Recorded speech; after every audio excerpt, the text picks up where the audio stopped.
Guys, ഇത്തവണത്തെ big boss season 7 കുറെ സംഭവങ്ങളുണ്ട്. നല്ല നല്ല ട്രോൾസ് ഉണ്ട്. അതിൻ്റെ ഉള്ളിലെ കണ്ടസ്റ്റൻസിനെ ഇൻഡയറക്ട്ലി റിലേറ്റ് ചെയ്തിട്ടുള്ള പസിൽ ടൈപ്പ് ക്വസ്റ്റ്യൻസും കാര്യങ്ങളൊക്കെ ഉണ്ട്. സോ ഞാനിവിടെ പറഞ്ഞു വരുന്നത് എന്താണെന്ന് വെച്ച് കഴിഞ്ഞാൽ, അവിടെയുള്ള എല്ലാ കണ്ടസ്റ്റൻസിന്റെയും ഉറക്കം കിടത്തി ഒരാള് ആരായിരിക്കും? കോഴ്സ് അനുമോള് തന്നെ. അനുമോളുടെ പല സ്ട്രാറ്റജി, അനുമോൾ കാരിനോട് ക്രഷാണെന്ന് പറയുന്നു, ബിന്നി പറയുന്നു, ശൈത്യ പറയുന്നു. അങ്ങനെ ഒരു ഡയറക്റ്റ് ക്രഷ് എന്ന് പറഞ്ഞത് ഞാൻ കേട്ടിട്ടില്ല. നിങ്ങൾ കേട്ടിട്ടുണ്ടോ? അനിയനെ പോലെയാണെന്നാണ് കേട്ടിരിക്കുന്നത് ആരിനെ പറ്റിയിട്ട് സംസാരിച്ചിരിക്കുന്നത്. പിന്നെ ആസ് യൂഷ്വൽ പെൺകുട്ടികളാണെങ്കിലും ആൺകുട്ടികളാണെങ്കിലും നല്ലൊരു പയ്യനെ നല്ലൊരു പെൺകുട്ടിയെ കാണുമ്പോൾ നോക്കും. That doesn't means crush and all. എനിക്ക് തോന്നുന്നില്ല അനു അങ്ങനെ ഒരു കുറച്ചും കൂടി ഭയങ്കര ഒരു ഓർത്തഡോക്സ്, അല്ലെങ്കിൽ പല കാര്യങ്ങളും ഭയങ്കരമായിട്ട് ഇൻബിൽഡ് ബിലീവ് ചെയ്യുന്ന ഗുഡ് സെൻസ് ഉള്ള ഒരു വ്യക്തിയായിട്ടാണ് എനിക്ക് തോന്നുന്നത്. പക്ഷേ ഈ ആര്യന്റെയും ഗിസലിന്റെ ഉമ്മ കേസിൽ മാത്രം ഒരാളുടെ ശരി മറ്റൊരാളുടെ തെറ്റാണല്ലോ. ഇപ്പൊ ഈ ഒരു സംഭവം ഫോർ എക്സാമ്പിൾ നമ്മൾ രേണുവിനോടാണ് ചോദിക്കുന്നതെന്നുണ്ടെങ്കിൽ, രേണു ആണ് പറയുന്നതെന്നുണ്ടെങ്കിൽ, എന്റെ ശരി എന്റെ ശരിയാണ്, നിങ്ങളുടെ ശരി നിങ്ങളുടെ ശരിയാണ്, സോ എന്റെ തെറ്റ് എന്റെ തെറ്റ്. അപ്പൊ എന്റെ ശരിയെ നിങ്ങൾ ഒരിക്കലും തെറ്റെന്ന് പറയാനുള്ള റൈറ്റ് നിങ്ങൾക്കില്ല ആ രീതിയിൽ. അപ്പൊ ഞാൻ പറഞ്ഞു വരുന്നത്, ഏഷ്യാനായിട്ടും അനുമോളുടെ പേജായിട്ട് ഒരു കൊളാബ് വന്നിട്ടുണ്ടായിരുന്നു. കൊളാബിന്റെ സംഭവം ഇതാണ്. അപ്പോൾ അനു എന്നുള്ളത്, അനബെല്ല മൂവി എല്ലാവരും കണ്ടിട്ടുണ്ടാവുമല്ലോ. എനിക്കും ഹൊറർ മൂവീസ് കാണുന്നത് ഭയങ്കര പേടിയാണ്, ബട്ട് എന്നാലും ഇഷ്ടവുമാണ്. ഇങ്ങനെയൊക്കെ കാണാറൊക്കെ ഉണ്ട്. അതിന്റെ ഒരു വൈബ് ഒന്ന് വേറെ തന്നെയാണ്. അപ്പോൾ ഞാൻ പറഞ്ഞു വരുന്ന ഹൈലൈറ്റ് എന്താണെന്ന് വെച്ച് കഴിഞ്ഞാൽ, ഇന്നലത്തെ ആ ഒരു ടാസ്ക്, ഫിസിക്കൽ ടാസ്ക് ഭയങ്കര അഗ്രസീവായിട്ട് ചെയ്ത് അത് ചളാക്കി, ഭയങ്കരമായിട്ട് മൈൻഡ് ഗെയിം ആയിട്ട് ബുദ്ധിപൂർവ്വം കളിക്കൂ എന്ന് ബിഗ് ബോസ് ഒരുപാട് പ്രാവശ്യം പറഞ്ഞിട്ടും ഒരനക്കം ഉണ്ടായിരുന്നില്ല, അത് ചളാക്കി. പിന്നെയുള്ള ഇന്നലത്തെ ഒരു സൈലന്റ് ആയിട്ട് പോരുന്നത്, അനുവിനോടും മിണ്ടാൻ പാടില്ല എന്ന് പറഞ്ഞു, നെവിനോടും മിണ്ടാൻ പാടില്ല എന്ന് പറഞ്ഞു. പക്ഷേ അവിടെ വേറൊരു താരം ഭയങ്കരമായിട്ട് സ്പേസ് എടുത്തു, സ്ക്രീൻ സ്പേസ് എടുത്തു. വേറെ ആരുമല്ല, അനുവിന്റെ ഡോള് തന്നെയാണ്. മിണ്ടാണ്ടിരുന്നിട്ട് പോലും അനുവിന്റെ ഡോളിന് വരെ അവിടെ കൊടുക്കുന്ന സ്പേസിന്റെ പകുതി പോലും അവിടെ പല ആളുകൾക്കും ഇല്ല. അവിടെ പല ആൾക്കാരും പ്ലാൻ ആക്കുന്നുണ്ട് അനുവിന് ഒരു രീതിയിലുള്ള സ്ക്രീൻ സ്പേസും കാര്യങ്ങളും കൊടുക്കണ്ട എന്നുള്ളത്. അനു ജസ്റ്റ് മിണ്ടാതെ നടന്നു പോയാൽ തന്നെ ഇപ്പൊ അവിടെ അത്യാവശ്യം സ്പേസ് ഉണ്ട്.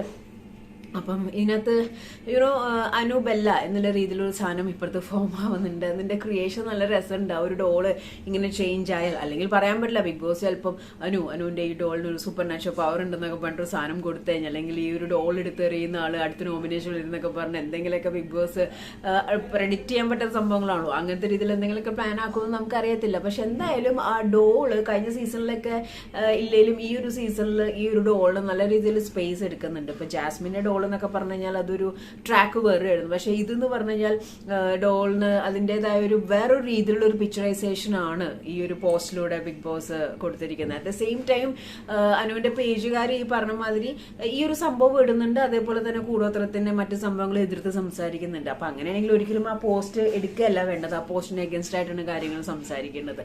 അപ്പം ലൈക്ക് എനിക്ക് കുറച്ചും കൂടി ഭയങ്കര ഇൻട്രസ്റ്റിംഗ് ആയിട്ട് തോന്നി. കാരണം ആ ഒരു മേക്കിംഗ് സംഭവങ്ങളും ആ ഒരു പോസ്റ്റും കാര്യങ്ങളും ഒക്കെ ആയിട്ട് ഭയങ്കര ഇതായിട്ട് തോന്നി. പക്ഷെ എന്ത് തന്നെയാണെങ്കിലും ഇത്തവണ സ്പൈക്കൂട്ടനും അത്യാവശ്യം നല്ല സ്പേസ് ഉണ്ട്, അനുവിന്റെ കയ്യിൽ ഈ ഡോളിനും നല്ല സ്പേസ് ഉണ്ട്. അപ്പം അനു ആണ് ഇപ്പം ഓവറോൾ ഈ പറഞ്ഞ മാതിരി. ടു ബി ഫ്രാങ്ക്, രേണു എന്ന് പറയുന്ന ഒരു ടോപ്പിക് ആയിരിക്കും ഏറ്റവും കൂടുതൽ ഡിസ്കസ് ചെയ്യേണ്ട വരാന്നുള്ള ഒരു ചിന്താഗതിയിലൂടെ പോയിക്കൊണ്ടിരിക്കുകയായിരുന്നു ഞാൻ. പക്ഷെ ഇപ്പം അനു ആണ് സ്കോർ ചെയ്യുന്നത്. Whether it is a negative or drama game or കണ്ടിരിക്കുമ്പോൾ കൊച്ചെ ഒന്ന് അനങ്ങി കളിക്കുക, ഇങ്ങനെ ഡ്രാമ കളിക്കല്ലേ, ഇങ്ങനെ അവിടെ ഇവിടെ ഒറ്റയ്ക്ക് പോയി ഇരിക്കല്ലേ, കണ്ടിട്ടുണ്ട് എന്ന് പറഞ്ഞിട്ട്. പക്ഷെ അവിടെ അവന് എവിടെയെങ്കിലും പോയി ഒറ്റയ്ക്ക് മിണ്ടാണ്ടിരുന്ന പോലെ അവിടെയുള്ള ആളുകൾക്ക് ഷീസ് കുക്കിംഗ് സംതിങ് ആ ഒരു വൈബാണ്. അപ്പം ഈ ഒരു ഡോള്, ഈ ഒരു അനബെല്ല എന്ന് പറയുന്ന സംഭവം, ഒരു അനുബെല്ല എന്നുള്ള രീതിയിലോട്ട് ഒരു കൂടോത്രം ഫോമിലോട്ടൊക്കെ ഇങ്ങനെ പറഞ്ഞു വരുന്നുണ്ട്. I don't believe in these kind of things. Like ആ ഒരു ഇതിലുള്ള ഫോർമേഷന്റെ ആവശ്യമൊന്നുമില്ല. She is just A contestant. അവിടെ എല്ലാ കണ്ടസ്റ്റൻസിനെ പോലെ തന്നെ ഒരു കണ്ടസ്റ്റന്റ് ബിഗ് ബോസ് ഒരു ഡോള് കൊടുത്തു, ദാറ്റ്സ് ഇറ്റ്. അതിന് ഇങ്ങനത്തെ രീതിയിൽ ഫോമായി മേക്ക് ചെയ്യുമ്പം ഒരു ഗെയിം എന്നുള്ള രീതിയിൽ കാണാൻ നല്ല രസമുണ്ട്. പക്ഷെ അത് ഇൻഡീപ്പ് എടുക്കേണ്ട കാര്യമില്ല. പക്ഷെ ഒരു കാര്യം ഞാൻ പറയും, അവിടെ എല്ലാവരെയും ഉറക്കം കെടുത്തി അല്ലെങ്കിൽ ആൾക്ക് സ്പേസ് കൊടുക്കണ്ട.